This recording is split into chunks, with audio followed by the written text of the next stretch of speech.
Hello students, स्वागत करता हूं आप सभी का आपके इस चैनल अमित इंग्लिश स्टडी में। स्टूडेंट्स, बहुत सारे वीडियोज में हमने इंग्लिश वर्डों का उच्चारण करना और इंग्लिश स्टोरी रीडिंग करना सीखा है। और आज की वीडियो में कुछ खास होने वाला है, यानी कि आज की वीडियो में हम लोग ही, सी, इट, दिस, दैट, यू और आई, इट्स या नन का प्रयोग करना सीखने वाले हैं। और साथ में सीखने वाले हैं ए, एन और द का भी प्रयोग, जो कि आर्टिकल्स होते हैं। और ये जो है पार्ट 1 है, पार्ट 2 भी आने वाला है या 3 तक भी आ सकता है। तो अगर आप लोग वीडियो पर नए आए हो तो वीडियो को लाइक कर दीजिए और चैनल को सब्सक्राइब जरूर कर लीजिएगा, ताकि आप इस सारे सीरीज देख सकें और अच्छी तरह से इंग्लिश पढ़ना लिखना बोलना सीख सके।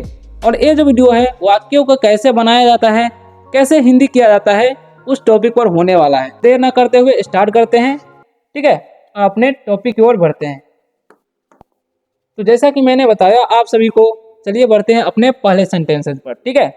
तो पहला सेंटेंस हमारा क्या है, दिस। यहाँ पे लिखा हुआ है THIS, ठीक है। तो इसे हम पढ़ते हैं हम लोग दिस। क्या पढ़ते हैं? इसे हम लोग पढ़ते हैं दिस, ठीक है, दिस। ओके, यहाँ पर TH का उच्चारण द होता है। दिस इज, इसे पढ़ेंगे हम लोग इज। ऐसे राधा, ठीक है, आर एस हो जाएगा रा और डी एस से धा और एक आकार का एक राधा।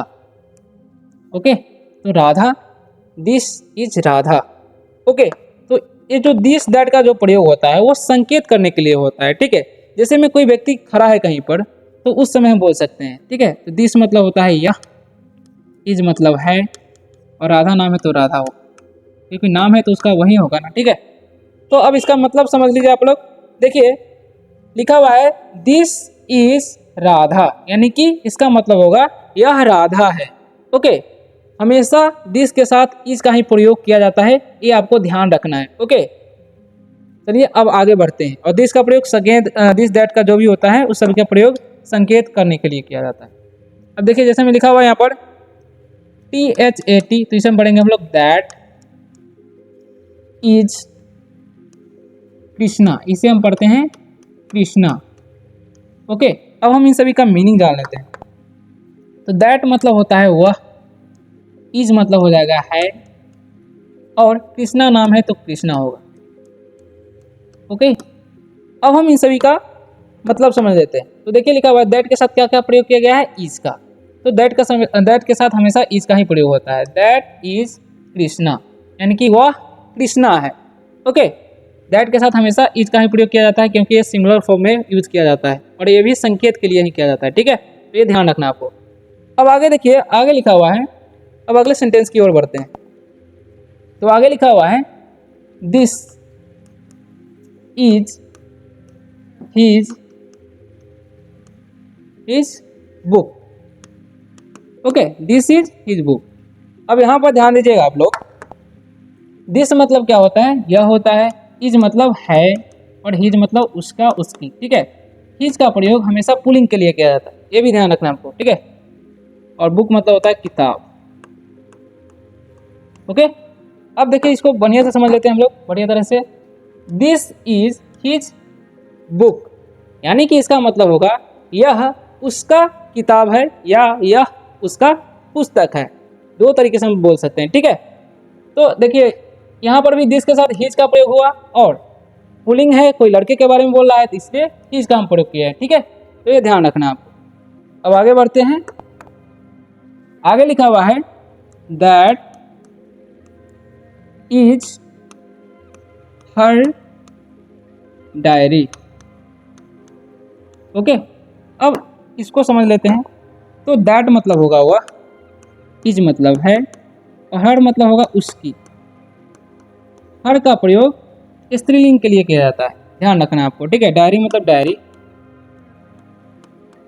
ओके, अब हम इन सभी का मतलब समझ लेते हैं। तो दैट इज हर डायरी, यानी कि वह उसकी डायरी है, ठीक है। ऐसे बोलेंगे इसको हम। और हर का प्रयोग ध्यान रखिए आप लोग, स्त्रीलिंग के लिए किया जाता है, ठीक है। ऐसे में कोई लड़की होगा उसके बारे में बोला जा रहा है। तो यहाँ पर लिखा हुआ है he is a boy. Okay, sorry, इसका उच्चारण लिख देते हैं, he is a boy. Okay, अब इसका मतलब समझ लीजिए आप लोग। ये मतलब हो जाएगा वाह, इज मतलब है, और ए मतलब एक, वाई मतलब लड़का। ये सब तो पता ही होगा आप लोग को। अब देखिए, ही का प्रयोग क्या करना है, हमेशा पुलिंग के लिए करना है, और ही के साथ हमेशा इज का प्रयोग किया जाता है, ये ध्यान रखना आपको, ठीक है। ही के साथ आर का प्रयोग करेंगे तो गलत हो जाएगा। तो ही इज ए बॉय, यानी कि वह एक लड़का है, ठीक है यार। और ही का जो प्रयोग है संकेत करने के लिए नहीं किया जा सकता है, ठीक है, ये बताने के लिए किया जा सकता है, यानी कि यह थर्ड पर्सन के लिए उपयोग होता है, ठीक है। अब हम आगे बढ़ते हैं अगले सेंटेंस की ओर। तो आगे लिखा हुआ है सी इज अ, या ए भी बोलते हैं, गर्ल। ओके, यहाँ पर आई का उच्चारण अ हो रहा है, ठीक है, गिर नहीं पढ़ लीजिएगा आप। अब देखिए, सी मतलब होगा वह, इज मतलब है, ठीक है, एक, गर्ल मतलब लड़की। ओके, अब देखिए यहाँ पर भी समझ लीजिए आप लोग अच्छी तरह से। सी का प्रयोग हमेशा स्त्रीलिंग के लिए किया जाता है, ठीक है, और इज इसके साथ लगता है। इसके साथ भी आर का प्रयोग नहीं करना, क्योंकि ये सिंगुलर फॉर्म में यूज होता है, ए गर्ल यानी कि एक लड़की। अब इसका मतलब क्या होगा, सी इज ए गर्ल, यानी कि वह एक लड़की है, ठीक है। अब देखिए यहाँ पर लिखा हुआ यू आर ए स्टूडेंट, ठीक है, स्टूडेंट, सॉरी। अब इसका मतलब समझ लीजिए आप लोग। यू मतलब होगा आप, सॉरी, यू मतलब आप, आर मतलब है, ए मतलब एक, स्टूडेंट मतलब छात्र या विद्यार्थी दोनों बोलते हैं, ठीक है। तो अब इसका मतलब समझ लीजिए। देखिए ध्यान दीजिएगा, यू आर अ स्टूडेंट, यानी कि आप एक छात्र हो, ठीक है। तो यू के साथ हमेशा आर का प्रयोग करना है, ये नहीं कि इज कर दीजिएगा तो गलत हो जाएगा, ठीक है। यू के साथ हमेशा आर का प्रयोग करना है, ठीक है, ये ध्यान रखना है आपको। अब आगे बढ़ते हैं।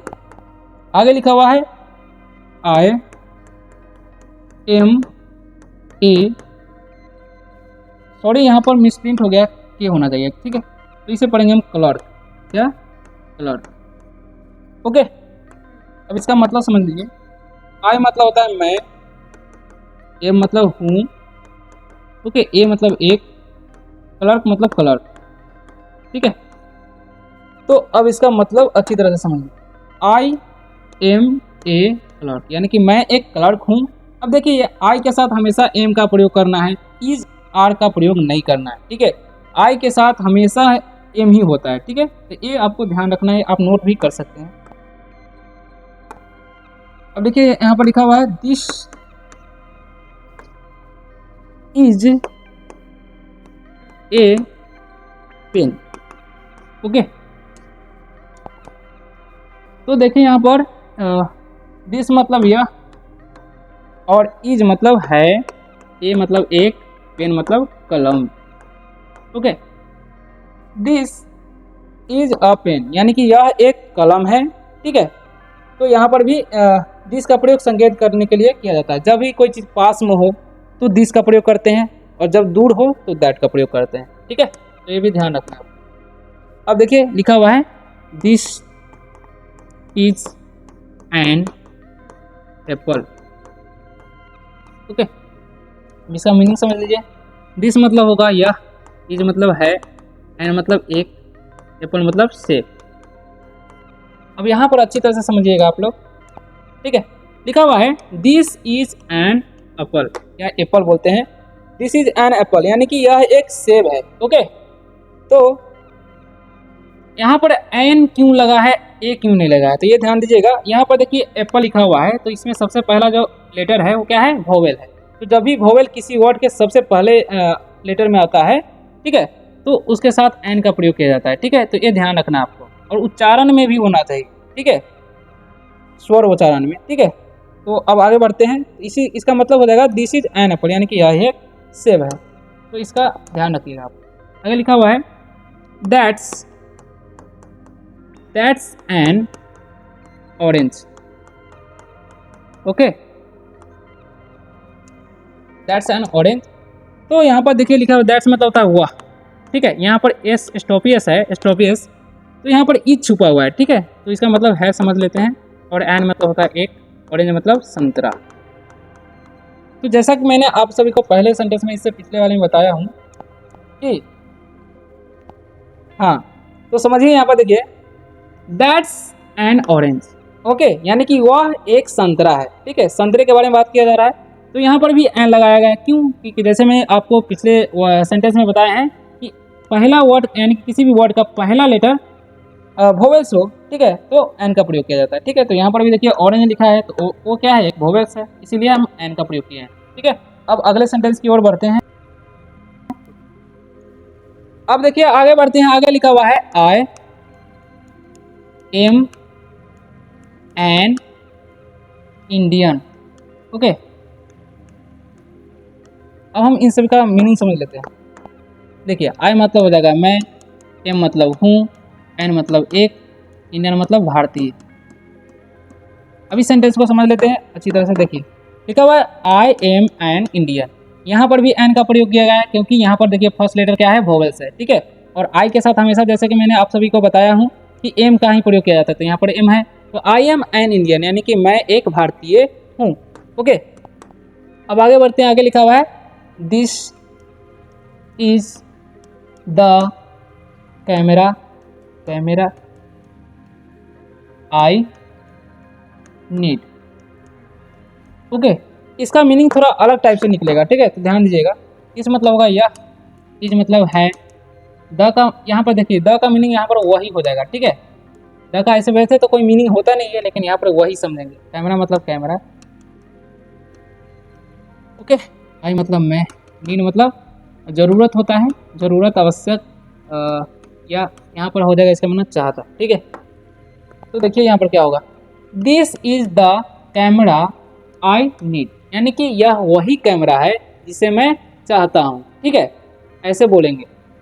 यहाँ पर द का मीनिंग क्या हो गया, वही हो गया। ठीक है, तो जैसे भी अगर हम बोलना चाहते हैं यह वही कलम है जिसे मैं चाहता हूँ, तो this is the pen I needed. Okay, need बोलेंगे। अब आगे बढ़ते हैं। लिखा हुआ है आई हैव ऑल्सो बाउट। ये जो है वर्ब, बाई का वर्ब टू फॉर्म है। ठीक है, ध्यान दीजिएगा। द सेम, सामी नहीं पड़ेगा, पेन। ओके, अब इसका मतलब समझ लीजिए आप लोग। आई मतलब हो जाएगा मैं, है मतलब पास रखना होता है। ठीक है, पास रखना। ऑल्सो मतलब होगा भी, ए पॉजिटिव वे में प्रयोग किया जाता है। ठीक है, बाउट मतलब खरीदा। ठीक है, क्योंकि पास्ट में है तो खरीदा हो जाएगा, द का मीनिंग नहीं। सेम मतलब वही होता है, और पेन मतलब होता है कलम। ओके, अब इसका मतलब समझ लीजिए आप लोग।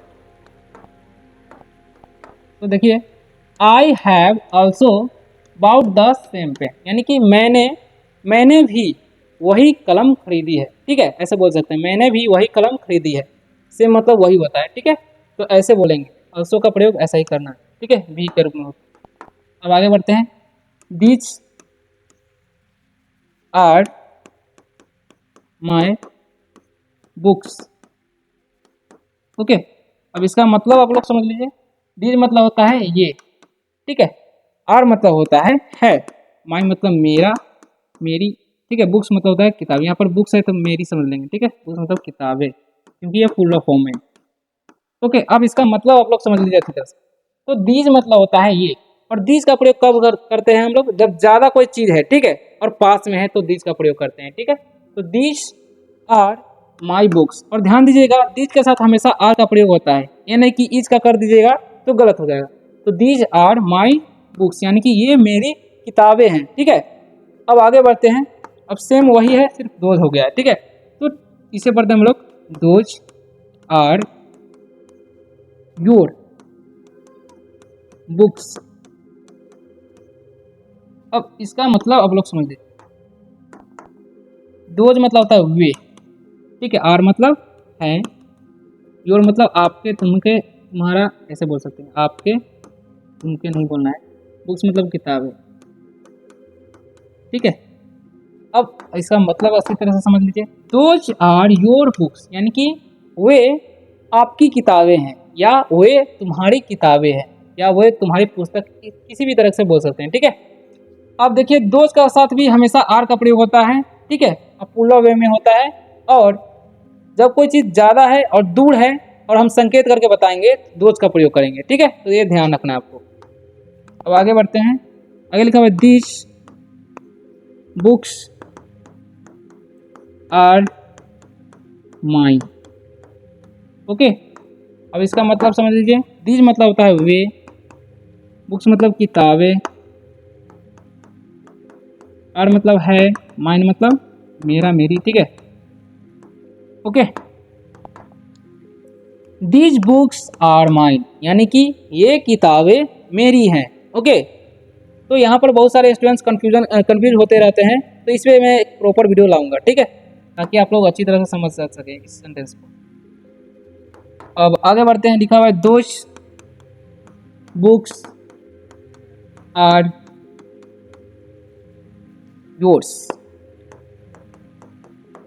ओके, तो इसका मतलब समझ लीजिए, दोज मतलब वे, बुक्स मतलब किताबें, आर मतलब हैं, योर्स मतलब आपकी, आपके आपकी, ठीक है, यानी कि वे दोज आर योर्स, यानी दोज बुक्स आर योर्स, यानी कि ये किताबें, सॉरी वे किताबें आपकी हैं, ठीक है। अब आगे बढ़ते हैं, आगे लिखा हुआ है this are your notebooks. Okay, अब इसका मतलब समझ, दो दिस मतलब होगा ये, ठीक है, और मतलब है, योर मतलब आपकी, नोटबुक मतलब होता है कॉपी। ओके, अब इसका मतलब समझिए, लिखा हुआ है दीज आर योर नोटबुक्स, यानी कि इसका मतलब होगा ये आपकी, यानी कि या ये तुम्हारी कॉपी है, ठीक है, इस तरीके से हम बोल सकते हैं। तो इस यहाँ पर भी देखिए दीज का साथ क्या किया गया है, आर का प्रयोग किया गया, ठीक है। अब आगे बढ़ते हैं, तो अब आगे बढ़ते हैं, आगे क्या लिखा हुआ है उस पर ध्यान दीजिएगा, ठीक है, लास्ट ही है, they are on the table, ठीक है, इसे तबले या टाबले नहीं पढ़ना है, टेबल पढ़ते हैं। क्यों पढ़ते हैं, क्योंकि यहाँ पर देखिए फर्स्ट वोवेल है, सेकंड वोवेल है, उसके बाद बी एल ई है, और फिर लास्ट में क्या वोवेल है, तो पहले वाले वोवेल का उच्चारण हो, ठीक है। अब इन सभी का मीनिंग समझ, दे मतलब होता है वे लोग, ओके, आर मतलब है, ऑन मतलब पर, द का मीनिंग नहीं होता है, टेबल मतलब मेज, ठीक है।